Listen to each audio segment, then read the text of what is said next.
Another podcast. I told you we would get into some of the books now. Looks like the first book we're going to look at, besides what Warner said, a book that was published in 1893 by the Gospel Trumpet called Biblical Trace of the Church. This is also a song called Biblical Trace of the Church in your songbook. This book was printed when Brother Warner was the editor and owner of the Gospel Trumpet Company. I think he was partnership with E. Byram at this time. Page 69.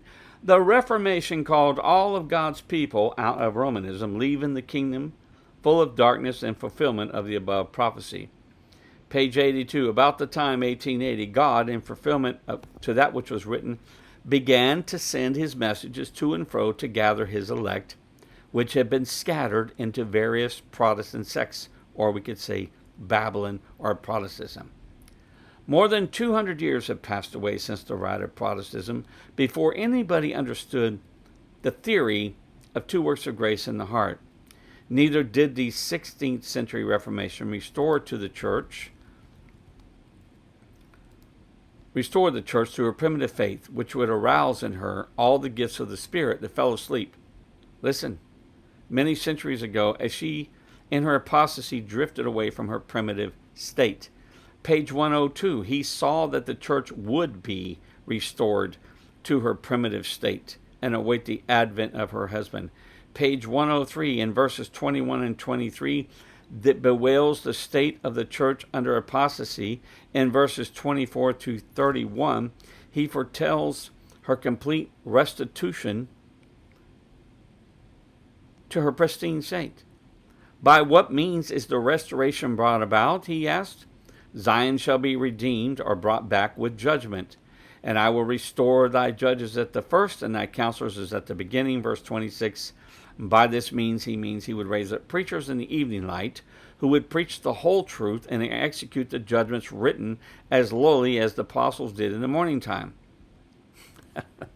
Page 106. This is for those of y'all that don't believe God's people were caught up in Babylon.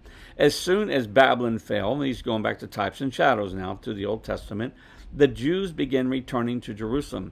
This typified that as soon as sectism should fall, God would begin to call his people out of her and lead them to Mount Zion. Where were God's people? In sectism. Page 107. For those of you that don't believe this was ever taught before. See, that's the statements that have been made by G.W. Powell and John Wilcox and all these people. They made these statements that this was never taught. Okay, yes, it was taught. It is to deliver the elect out of places where they were scattered in the dark and cloudy day. Exodus 34 and 12. Page 128. If the defilement of God's sanctuary signifies the bringing in of elements foreign and antagonistic to those of the primitive church, the cleansing must have meant the restitution of all things to the apostolic standard. Page 129. Their return from the literal Babylon to Jerusalem. See, this ain't my idea. This is on page 38 of my book that I wrote back in 2009. Was a type of the return of God's elects in these last days from spiritual Babylon unto Mount Zion. Of course, it must be noted that the author never did change the symbol of a harlot. He did make the bride of Christ a part of Babylon several times. See, I'm fair. He showed an apostasy where the church had to be cleansed from the soils of Babylon to return. Now, let's go. Here we go. This is the cleansing of the sanctuary now, okay? Printed in 1903, page 326. Oh, how changed. What a contrast. Before she went, see, this is for people that say that Dad didn't preach something new. Okay? Now you know you can't say this anymore. Okay? You can't say it. The cleansing of the sanctuary is written by Brother Warner. Remember I said this earlier, in a couple podcasts ago. I said that Dad and them, what they believed was found in the sixth seal. So let's read it. Oh, how changed. What a contrast. Before she went in the wilderness, she was pure. And now he beholds a great whore. Instead of a pure woman, the chaste virgin, now he beholds a woman with whom the kings of the earth have committed fornication. Oh, beloved reader, this woman, which woman? represents the apostate church. She is the Catholic Church. But notice in page 330, Brother Warner clarifies his statements. This apostate woman, God never acknowledged as his bride. We all know that. Everybody knows that the Roman Catholic Church, or the woman in the 18th chapter, was never the bride of Christ. A harlot's not the bride of Christ. You fall away, you're not saved. You may have been saved, but you're not a part of the church anymore. Page 396, the preachers of Babylon had scattered God's flock, but the time has come when the Lord is seeking out his sheep. Page 440, she became a harlot. Page 276 and page 279, he talks about the indestructibility of the church. I said this is excellent because Brother Warner expresses clearly and clearly shows how the Church of God stayed true to God while caught up in an apostate condition. It is important to read this because otherwise, like the people of Manassas and Mount Tabor, sorry, it's the way it is. They had believed that if you change a symbol, no, I'm not broke. The album's not broke. I'm saying this because that's what it is. From a virgin to a harlot, you're calling the Church of God a harlot. The reality is that there have always been saints who stayed true during the years of popery and stood against the Roman Catholic Church, and saints that even though they were in it, still stood against it, and saints were grieved with the conditions of Protestantism, but did not see the pure Church of God because she was not a city set on a hill until 1880, when God made the call to come out of Babylon, just as he did in the Old Testament. Many of the Jews never left Babylon, even though God used the prophets to call them out. It was during this time that the Babylonian Talmud became a tradition that the Jews used when Jesus came on the scene. Their traditions are still in effect today, 2025. These traditions are many ideas, are human thoughts and beliefs that do away with the plan of God. These traditions are similar to the many beliefs that arose during the time of Protestantism. It is fair to compare, it's fair to compare the Babylonian Talmud to the many different beliefs of Protestantism, because both of them happened while God's people were scattered in Babylon. God called his people back to Zion, to Jerusalem. And then the true Church of God was restored in its primitive condition and hides as in the morning time. The sad thing is this, that Brother Warner would not be allowed to preach at Mount Tabor or Manassas because he changed the symbol from a bride of Christ to a harlot. He would have been voted out of that fellowship also. That's just the way it is. In Bible readings for Bible students, 1902, Gospel Trumpet. Page 59, The Church in the Gospel Day. Page 60, A Flock of God. Page 61, A Mountain by Riggle. Page 61, The Church in Prophecy and Revelation by Riggle. Page 62. These are a series of outlines of study. In these 5 different studies, Brother Riggle teaches that the church was in Babylon, and when she came out, she had to be purified of all of the Babylonian spots and stains she had acquired during captivity, just as the Jewish people in the Old Testament had to make changes to conform to the law of Moses when they returned to Zion. The Christian Church, its rise in progress, 1911, Gospel Trumpet. Oh my goodness, you ready for this, my dear friends in Manassas? Page 157, but God's people did not always remain upon this mountain of holiness. You know what you're going to have to do? You're going to have to do them to these guys here what you did to my dad. You're going to have to say he was backslidden, that he wasn't saved, that they went to hell. No, that's just not true. This is the facts here. What these brethren said was the truth. God didn't find any fault with them like he's done with us. Jesus predicted that many false teachers would arrive. You mean in the Church of God? Yes. Paul said that after his departure, what would happen? Grievous wolves would enter in, not sparing the flock, and disciples would be turned from the truth. This came to pass, and the prophecy of Jeremiah was fulfilled, as recorded in the 6th verse of the 15th chapter. My people have been lost sheep. Whose people? God's people.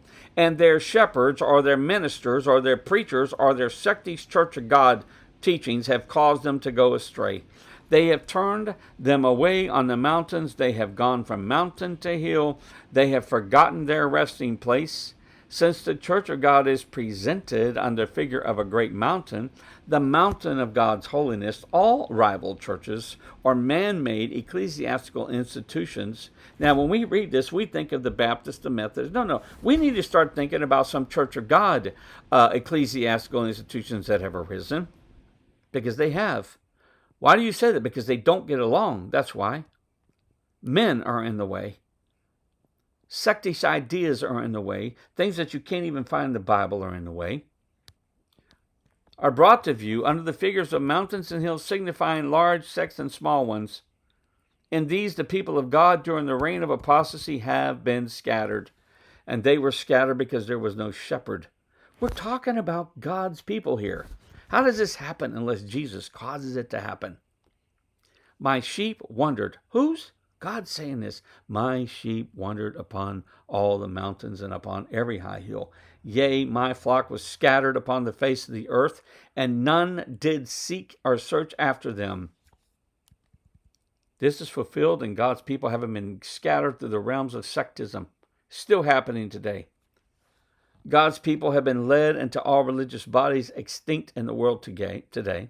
Extant, But it is a fact that while God's people have been led into these places themselves, institutions of Babylon have granted no salvation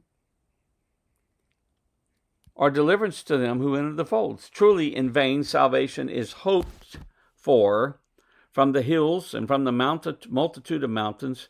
Truly, in the Lord our God is the salvation of Israel. It was prophesied by Isaiah that the time would come that God's people would be gathered from these mountains and hills.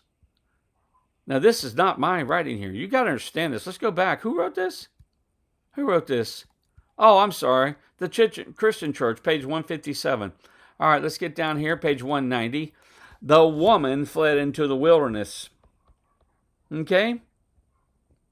Listen, Brother Calvin, this wilderness signifies the great apostasy into which the church went. This is exactly what my dad taught. This isn't something new that came out in 1985. I can't help it that they never read a book in their life. I'm sorry. I'm not trying to just disrespect these guys, but if they would have read anything, they would have known this. But they didn't bother, because there were other things at fault here. There were other reasons. Maybe you didn't like Dwayne Spinogle. You didn't like his personality. I don't know. But you shouldn't have blamed it on something it wasn't. Because now you're going to be shown for what you have been. And you're either going to repent and change what you're saying, or you're going to die lost. Because you cannot continue to repeat a lie and go to heaven. Now that's a fact. I can't do it and you can't do it. The Bible says all liars shall have their part in the lake of fire. That's what it says. So if you continue to say that in 1985 that was a new teaching that had never been taught, you're a liar. Page 190. The woman fled into the wilderness. This wilderness signifies the great apostasy into which the church went. Page 199. And to the woman, he reads the verse, were given 2 wings of a great eagle, she might fly into the wilderness into her place. Blah, blah, blah, Revelation 12 and 14. This wilderness is the same of that verse 6, which refers to the great apostasy of the church. Page 273. The prophets, viewing this particular phase of the apostasy, saw the church, my goodness, turning degenerate. The faithful city, once full of righteousness, represents the primitive church. Listen to what he says.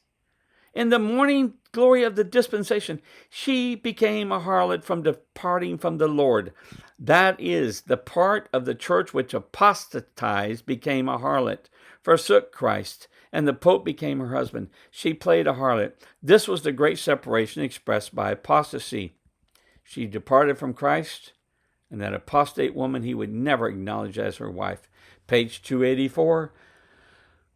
Through this beast, war was made against the remnant of the seed of the woman, the few who stood to God, true to God through the dark ages. Brother Alan Wingate taught this exactly as Brother Riggle.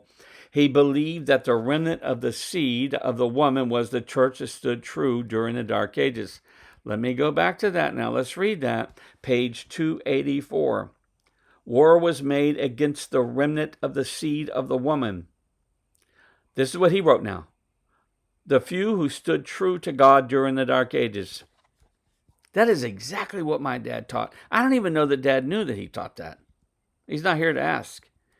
Page 290. Jerusalem was a type of the church.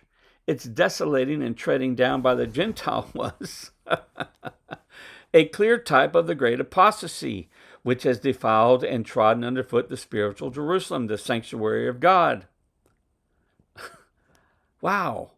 Did you hear that? I read that the other day in my first couple podcasts. The time limit of this condition was 42 months. Page 296. Oh, how changed, what a contrast. Now he beholds a great whore instead of a pure woman. I mean, come on. No wonder John admired with admiration. Before the apostasy, this woman stood upon the moon, the word of God. Now she sits upon a scarlet-colored beast. This is what he wrote. This is not my dad. This isn't Dwayne Spinogle, Brother Spinogle. Come on. This is ridiculous. Now she sits upon a scarlet-colored beast full of names and blasphemy, having 7 heads and 10 horns. You probably shut me off by now because you can't take it. But this is the truth, dear one. Get the book yourself and read it. I've got the page numbers, okay? Page 252, turning again to the 11th chapter of Revelation, we find mention of the 2 prophets, the Word and the Spirit of God, the true vicars of Christ during the Protestant age. And he reads it. Let's skip on down. Okay. In this prophecy, we see the beast finally succeeding in slaying the 2 prophets. This was fulfilled. Listen now. This is amazing. This is good stuff. When those children of God, which have been standing against popery, which is what I believe, in the papal age, united with Protestantism. Protestantism, as well as Romanism, accepts human vicars. Protestants, including Protestant churches of God, oppose the government of the church by the word and Spirit of God. And they set up human vicars who are their lawmakers and governors. Whether the vicar is one individual or a legislative body, it is a human vicar just the same. And when all of God's people throughout the world accepted human vicars, the 2 prophets, the Word and the Spirit of God, were virtually slain. Remember, I said in the podcast just earlier that they were slain in Jerusalem, which is the church of God. Well, he just says the same thing. I didn't even know he said that, even though I wrote this in 2009. This is on page 253 now, if you want to read it. Go read it. Don't take my word for it. Page 407, in the history of the church and the Christian era is divided into 4 distinct epochs. The morning light, the papal age, the reign of night and dark superstition, known as the Dark Ages, the Protestant age, or the reign of sectism, the period in which God's people were in a scattered condition, the cloudy day. It's amazing to me because I didn't remember this, and God has shown me this recently. The evening light age, 1880, which restores primitive Christianity and all of its beauty and glory, which presents to the world, what? The redeemed church of God, gathered out of all confusion and sin into one body in the fold of Christ. I guarantee, I just thought of this by now, that your preacher has told you not to listen to this. But that's okay. Guess what? Because I'm speaking the truth, that he's still going to be held accountable. It shall come to pass that in the evening time it shall be light. Wait a minute now. Why? Oh, brother. This is what he wrote. I didn't write nothing. These are just quotes that I wrote down. We're living in that very period. We've been foretold. It was foretold that in the evening time all the clouds that have hung over the spiritual skies for centuries should pass away, and the church should come to the summit of Zion, transplendent. I mean, come on. Again, adorn the church of God. See that right there? Again. I wonder if I could do this. Oh, there we go. Again, adorn the church of God. Hey, Jimmy, I finally figured what to do. Page 411. Christ is today gathering his church out of all the sects back to Mount Zion. They return on the highway of holiness Namely, he sanctifies and cleanses them from all sin and traditions. Did you hear that?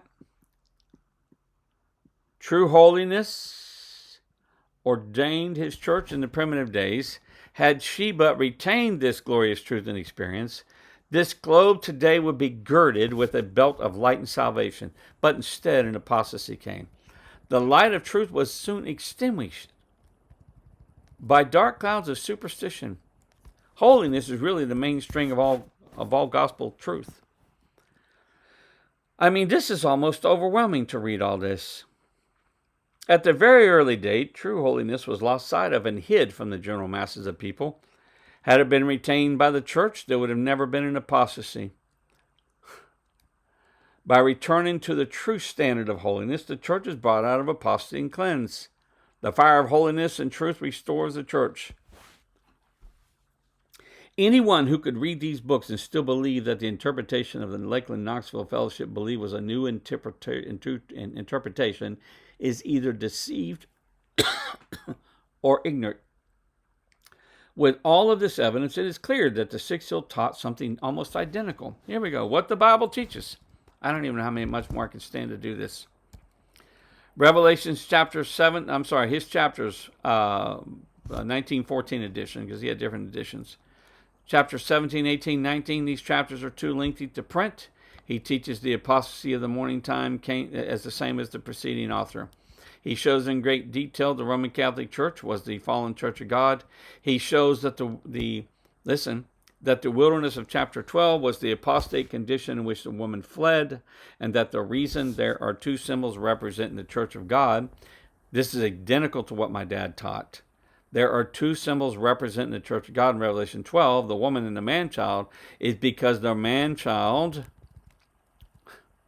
is the remnant that stayed true or were killed during the Catholic reign. He states that the church was scattered in hundreds of denominations until 1880 when God called his people out of Babylon to one fold, just like it was in literal Babylon in the Old Testament. He again is another witness, is a great cloud of witnesses to reaffirm the message of truth that was taught in 1880 and is still taught today. And it's not a new doctrine of understanding as what they began to see new light. The people in Manassas began to see this light, that none of this was true. They said that Dad and Brother Spanoga and them was introducing something that was not true. And yet we know now that it was not something that you might disagree with what they taught, but don't sit here and act like it was a new teaching. There's another book you probably never heard of, Roman Catholicism in the Light of Their Own Scriptures and Authorities. It was written by H.M. Riggle in 1917. Read 2 chapters, Babylonian the Great, page 172, and The Call to Leave Babylon, page 179.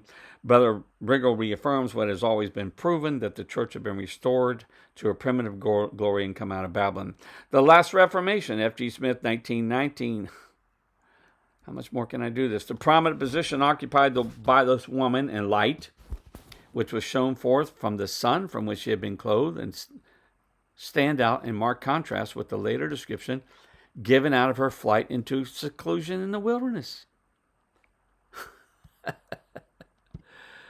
The wilderness describes the apostasy that was to envelop the woman and thus obscure her light. The fact of history pertaining to the true church, which Paul described as a falling away, is represented by the Revelator by the symbol of a woman fleeing into the wilderness. The primitive church was represented as a pure woman, chapters 12 and 1. During the reign of papacy, an immoral woman reigned over the kings of the earth, while the true woman was hidden in the wilderness. Now that would be very similar to what Manassas believes. Totally different from what Riggle taught. Under the reign of Protestant members, however, her members who were scattered the Church of God in all parts of Babylon. And I said here, Brother Smith is the only minister from this time period. See, I was very honest in here. I could have left this out and you never would have known it. You hear me? I could have done that. But I'm not deceitful. He's the only minister from this period of time that taught the symbol of the woman similar to the Mount Tabor people. But see, he didn't divide from them. You see that? You see the difference?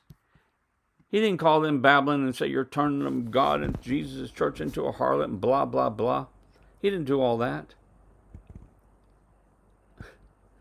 Where he differed from the Mount Tabor Fellowship. Now, I think some of them are trying to change now because they realize how stupid it was. They look at their own revelation chart and they see light had to be restored. He believed that the church was scattered in parts of Babylon. Were these men wrong? Could they have traveled the world, all over the world? That was something that John Wilcox had said to me. Well, you don't know where people, everybody. Well, they traveled the world. They sent out millions of gospel trumpets. They didn't do what we've done. They did a lot of work. I mean, all over Russia. They were in every continent almost. They sent out millions of gospel trumpet flyers and books. They never found one church, not one, that was already standing for this truth. Why did God not bring his body of congregations together with the remnant? Okay, so here's the question. If they were there, if they were already there, because that's what Brother Wilcox said to me one time. If they were there, how come we don't have anything written by them? No books, no letters, no teachings? One would think of the spiritual climate of holiness in the 1700s and 1800s, the Church of God, if there was a Church of God that stood all the way down through the dark ages, the cloudy day, and the evening time, church that had all the truth, they must have been lukewarm. Why? Because there was religious freedom everywhere. We don't have one shred of evidence, and if you're talking about literal evidence, saying this is true. I'm sorry, it's just not true. So let's get past this and let's see what's next. I don't really want to go to all of this. There's no reason to. There's no reason to. I mean, I could go through all this, but it's not going to convince you. Right now, I just want to get to the letters. Let me take a break, and then we'll get to the letters, and then we'll start again.